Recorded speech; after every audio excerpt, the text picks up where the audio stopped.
Hello student, a very warm welcome to all of you. Today we will continue our chapter that is triangle.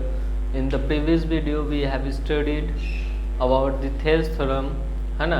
The Thales theorem tells us if we have a triangle in that a line intersect or a line which is parallel to the one side or third side of the triangle and the line divides the other remaining two sides in a distinct point that is D and E, then है ना the ratio of the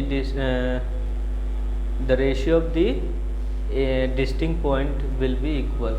So AD divided by DB is equal to AE divided by EC. हम लोग ये prove किए थे previous video में, आप लोग को बोले थे प्रैक्टिस करने के लिए। इसलिए बोले थे प्रैक्टिस के लिए क्योंकि ये क्वेश्चन बहुत बार रिपीट किया है आपके बोर्ड एग्जाम में, ठीक है। तो थेल्स थ्योरम को अच्छे से रिपीट कीजिएगा। और आज हम लोग देखेंगे कि एक ट्रायंगल है, so we have a triangle ABC and DE is parallel to BC, okay, intersects AB in D, intersect AB in D and AC in E. Then prove that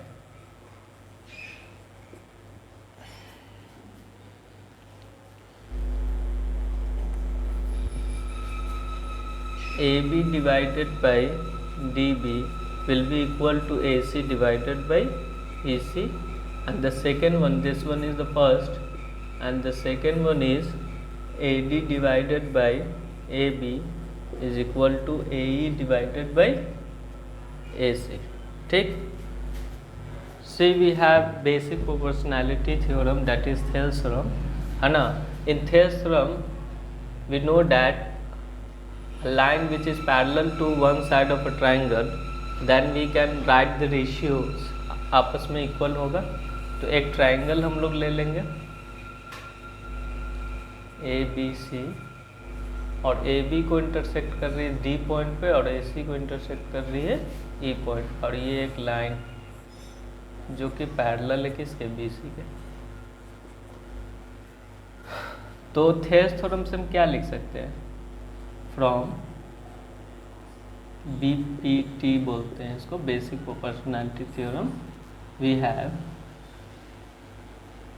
that is AD divided by DB is equal to AE divided by EC.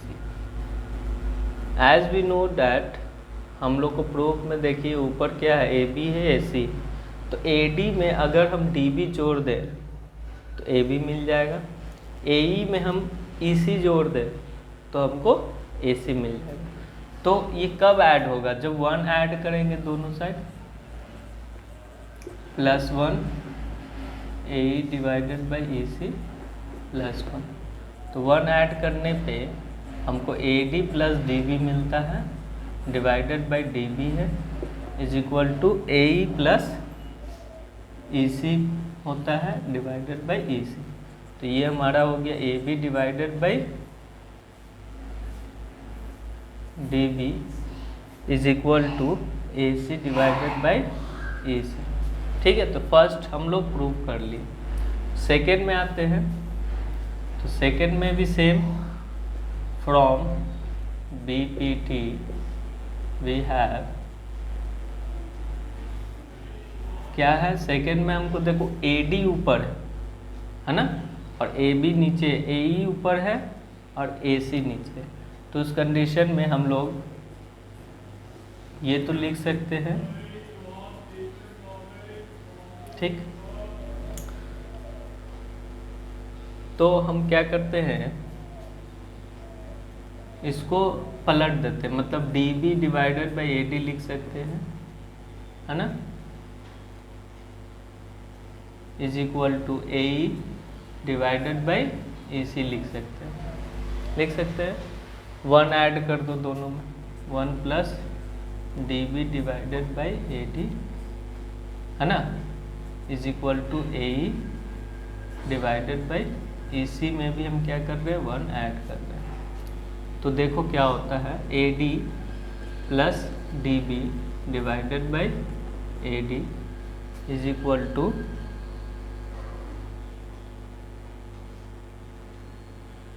A E plus E सी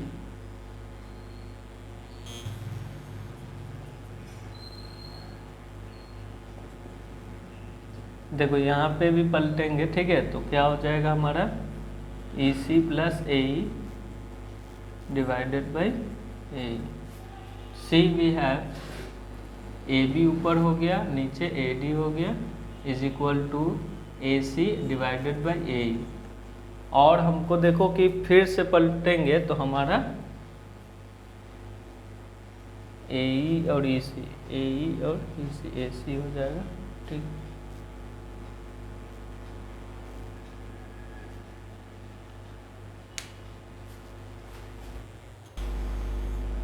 इसको फिर से पलटोगे तो A D divided by A B is equal to A E divided by A C. ये second prove करना था हमको, हो गया, ठीक है। तो हम लोग +1 करके ये भी लिख सकते हैं और ये भी लिख सकते हैं। तो ये दोनों भी आपका मतलब यूज़ कर सकते हैं, इसको कोरोली कहते हैं, ठीक है। मतलब कि थेल्स थ्योरम में हम लोग ये पढ़े, इसके अलावा भी ये दोनों भी हम लोग यूज़ कर सकते हैं कंसेप्ट को, ठीक है। इसके बाद आता है कन्वर्स ऑफ थेल्स थ्योरम। तो कन्वर्स ऑफ थेल्स थ्योरम में क्या है कि जब कोई लाइन किसी दो साइड को रेशियो में डिवाइड करती है, इक्वल रेशियो में, तो वो लाइन पैरेलल होनी चाहिए, that is called converse of Thales theorem, है ना। तो सीधी सी बात है, पैरेलल रहेगी तो वो दोनों साइड का रेशियो जो होगा आपस में इक्वल होगा। अगर रेशियो इक्वल हो जाएगा तो वो साइड क्या हो जाएगी, पैरेलल होनी चाहिए, ठीक है, पैरेलल होनी चाहिए। तो ये कन्वर्स थ्योरम है, इसको आप देख लीजिएगा। फिर हमारे पास कुछ सॉल्व एग्जाम्पल है, सॉल्व एग्जाम्पल भी आप लोग बनाइएगा, ठीक है, जितना बनता है क्वेश्चन नंबर सॉल्व एग्जाम्पल में आपका क्वेश्चन नंबर 20 तक है, ठीक है। तो आज हम लोग सॉल्व एग्जाम्पल ही बनाएंगे, ठीक है। आज के लिए इतना ही रहने दीजिए। Thank you class, have a nice.